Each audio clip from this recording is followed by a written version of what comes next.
매너와 품격으로 만드는 자기완성적 삶. 44년 전 영무원 몰래 550원짜리 기차표를 훔친 한 여성이 1,000배로 갚은 사실이 알려져 화제다. 지난 2017년 5월 15일 구미역에 오랫동안 양심에서 지워지지 않았는데 갚게 되어 다행이라는 편지와 현금 55만 원이 든 봉투가 배달되었다. 편지에는 44년 전 여고생 시절 경북 김천의 대신역에서 김천역까지 통학하던 중 영무원 몰래 550원짜리 전기권 한 장을 더 가져갔다는 사연이 담겼다. 굳이 미담이라고까지 할 건 아니지만 종종 있는 일이다. 해외에서도 학창시절 빌려가서 돌려주지 않았던 도서관 책을 수십 년이 지나 되돌려주거나 변상하는가 하면 심지어 아버지나 할아버지가 빌려와 남긴 책을 반납하는 일도 있었다. 어린 시절이나 어려운 환경에서 저질렀던 사소하거나 고의적인 실수, 상대방 마음을 아프게 한 철없는 행동, 장학금 받아 공부했거나 어려울 때 누군가의 신세를 지고도 보답하지 못한 일, 자신이나 주변에서 행해졌던 불합리나 모순에 대해 모른 척 외면했던 일, 마땅히 도와주었어야 함에도 그러지 못해 못내 미안했던 기억 등등 평생토록 마음에 걸리는 일 몇 개쯤은 가지지 않은 사람이 있겠는가. 2013년 4월 21일 한국을 방문한 마이크로소프트 창업자 빌 게이츠 회장의 서울대학교 강연이 있었다. 이때 한 박사과정 대학원생이 회사를 세우려면 자퇴해야 하느냐는 질문을 던졌다. 그러자 빌 게이츠는 머뭇거리며 그 자리에서 명확한 답변을 해주지 못했다. 대학원생 질문치고는 한심하기 짝이 없었지만 그렇다고 학교 안에서 그것도 공개적인 강연에서 전후 사정도 모르고 학생들더러 창업하고 싶으면 자퇴하라고 대놓고 말하기가 난감했기 때문이었을 것이다. 다음날 빌 게이츠 회장은 서울대학교에 전화를 걸어 어제 질문한 그 학생의 연락처를 물었다. 한데 이를 두고 한국의 매스컴들이 무슨 대단한 일인 양 떠들어대는 바람에 국회에서까지 나서서 창업을 위해 중퇴해도 학업을 계속할 수 있는 방안을 연구해보겠노라고 법석을 피웠었다. 완전히 초점을 잘못 읽은 넌센스였다. 기실 빌 게이츠 회장이 그 학생의 전화번호를 알려달라고 한 건 불충분했던 자신의 답변에 대한 피드백을 위해서였다. 스스로 성숙한 인간임을 증명하기 위해 답변의 완성에 대한 책임을 다하기 위한 행동이었을 뿐이다.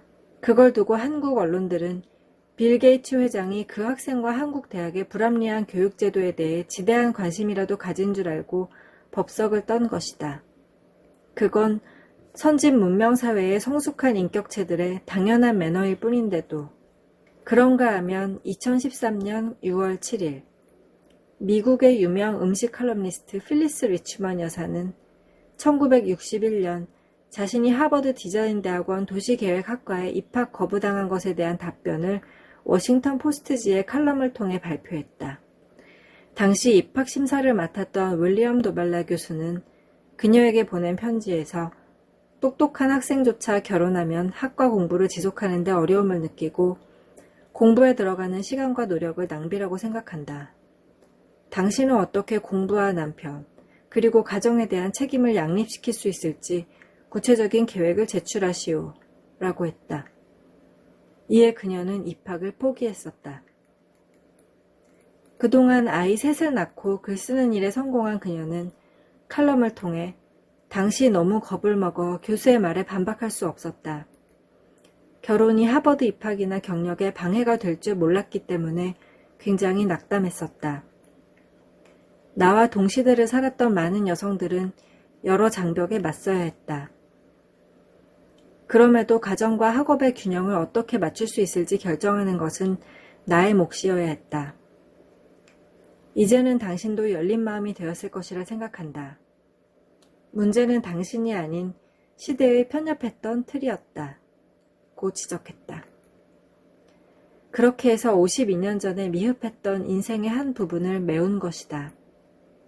선진 문명권의 성숙한 사람들은 이처럼 자기 완성을 위한 내면적 잠재 욕구를 가지고 있어 끊임없이 자기를 성찰하고 노력한다. 빌 게이츠 회장 또한 그런 사람들 가운데 한 사람이었다. 미국 시민들 중 평소 재소자나 사회적 소외자의 인간 존엄성을 미처 인식하지 못했음에 대해 반성하는 사람이 상당히 많다. 그리하여 자신의 공동체 의식 부족에 대해 참회하고 자원봉사나 도네이션에 적극 동참한다. 한국 전쟁 때 수많은 서민들이 객출해서 지원하고 전쟁 고아를 돌보며 청년들에게는 스칼라십으로 유학시켜주는 것에 적극 나선 것도 이 때문이다.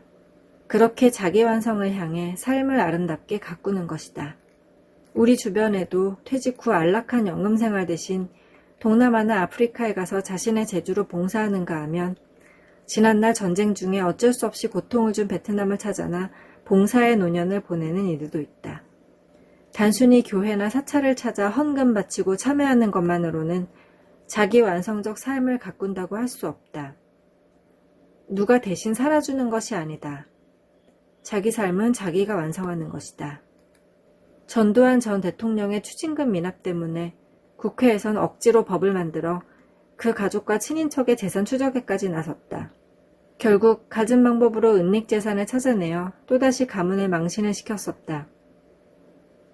비록 강도짓으로 된 대통령이었다고는 하나 그래도 일국의 대통령인데 추징금을 두고 벌이는 짓이 비천하기 짝이 없다.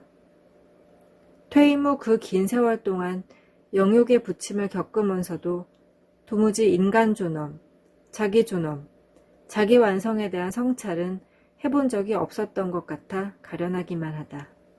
게다가 감옥에 줄지어 들락거리는 재벌그룹 오너들도 역시 딱하기는 마찬가지겠다. 도네이션 하지 않는 부자를 존경하거나 동정해주는 세상은 없다. 경멸을 숨긴 부러움과 아부만이 있을 뿐이다. 박근혜 전 대통령을 비롯한 문고리와 주변머리들도 구속되어 재판을 받고 있다.